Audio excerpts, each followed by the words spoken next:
positive bias. And I chose this because it's so relevant to our times. And the alternative, negative bias, is so damaging in our times.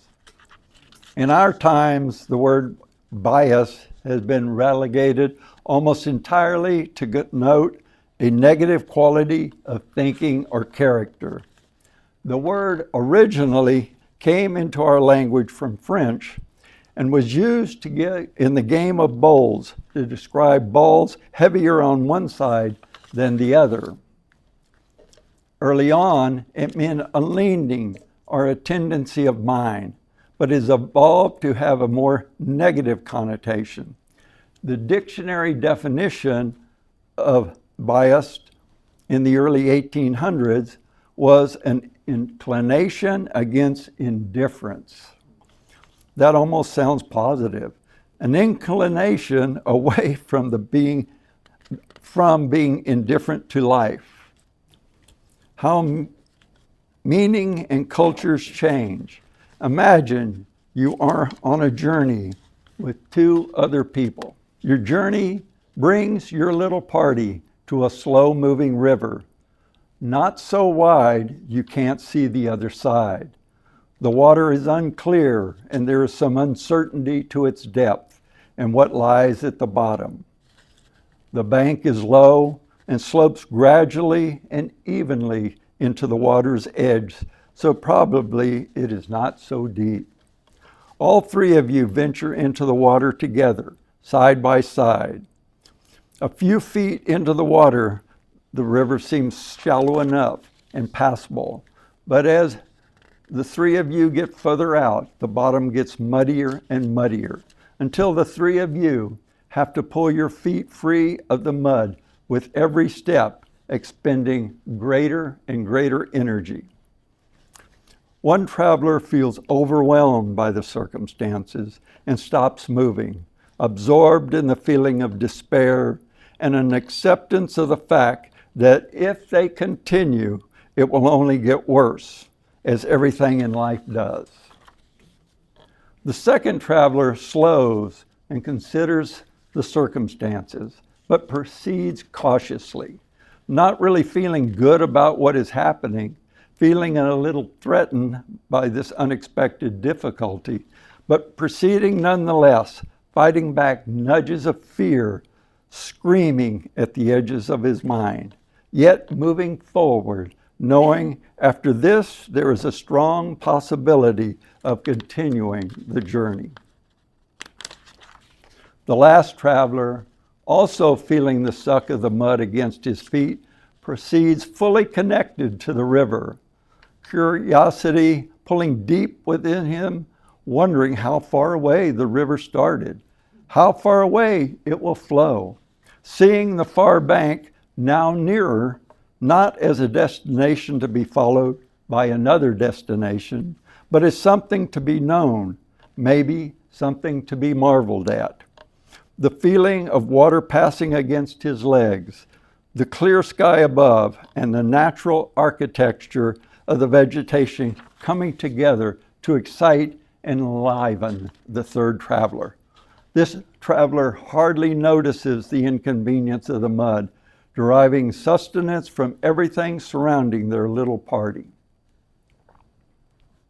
Which of these travelers are you? Which of these travelers do you want to be?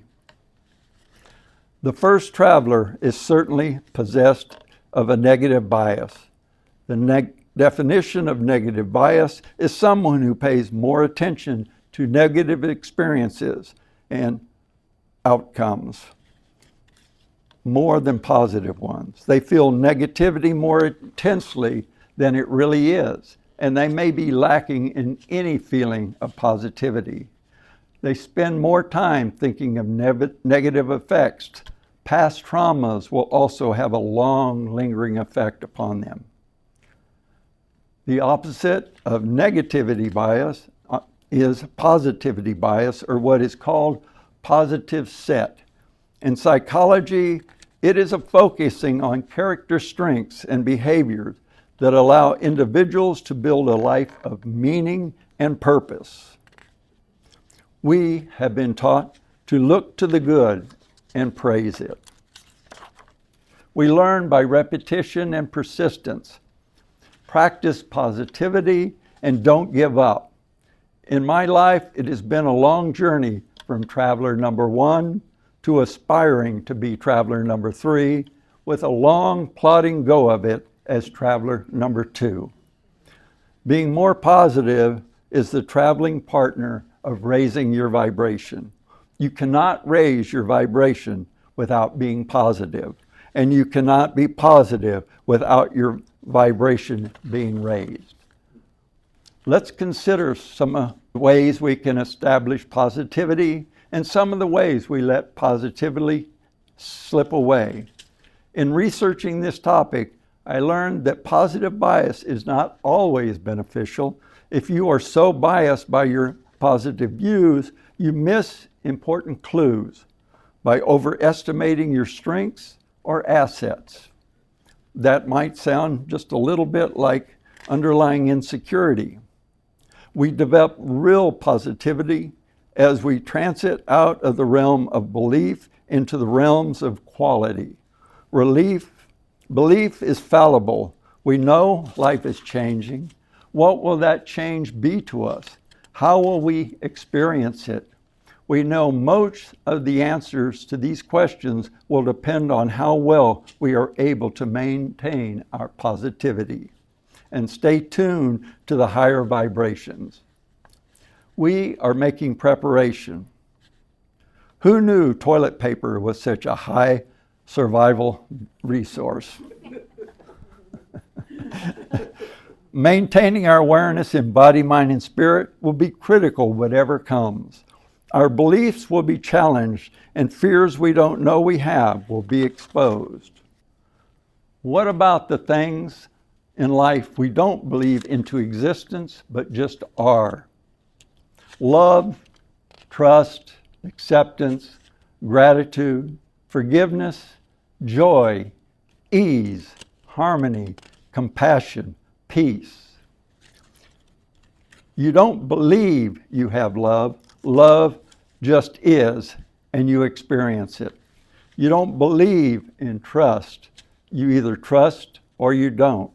You don't believe you accept or you don't. You don't believe gratitude. You express it or receive it. Either way, it lifts you into a higher vibration. You don't believe you forgive. You may not feel you have forgiven yourself when you say the words, but that doesn't diminish forgiveness. We have many tools to raise our vibration and become more positive in the moment. When we look upon the world, we see separation. Our intuition and teaching tell us something different. It is all connected. We can use these connections to raise our vibration and become more positive, feel more connected, and have greater clarity. A walk in nature will automatically infuse you with a greater feeling of positivity and mental acuity. People tested after a relaxing walk in nature scored higher on tests than those who walk through busy, congested streets. Conserving our mental resources by managing our cognitive load makes us more receptive to the higher vibrations and more positive. What does this mean? We are more positive and clear when we are rested and our mental load not so taxed. In contrast, when we think under the burden of stress and fatigue, we are prone to negativity. Our biases are wired, our brains are wired and evolved to focus and sustain focused attention on a single point of interest. Multitasking and interruptions all stress that and deplete our cognitive capital. This is well recognized, and in countries in Europe, they have evoked the right to disconnect laws, which give workers the right to disengage from work and refrain from work-related electronic communication during non-work hours. In our journey to positivity, we gently and persistently turn our thinking process away from negativity to positivity.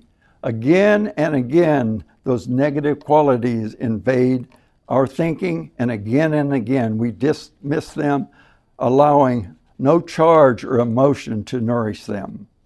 For me personally, gratitude is my go-to. Many years ago, Spirit taught me this when I was in the darkest period of my life. I was suddenly alone. The life I believed to be mine had suddenly disappeared, and I had the responsibility of 3 young souls, 2 still in diapers. Through that period, the only respite I could find was in my connection to Spirit. Weekly, I would make my way to Santa Rosa, from Santa Rosa to Burlingame, to be uplifted by Spirit. There was a lot of woe is me, and I really didn't see that I had much to be thankful for. Then, about 9 months into my ordeal, Spirit gave me an ultimatum. Be grateful for what I had, or they could no longer help me.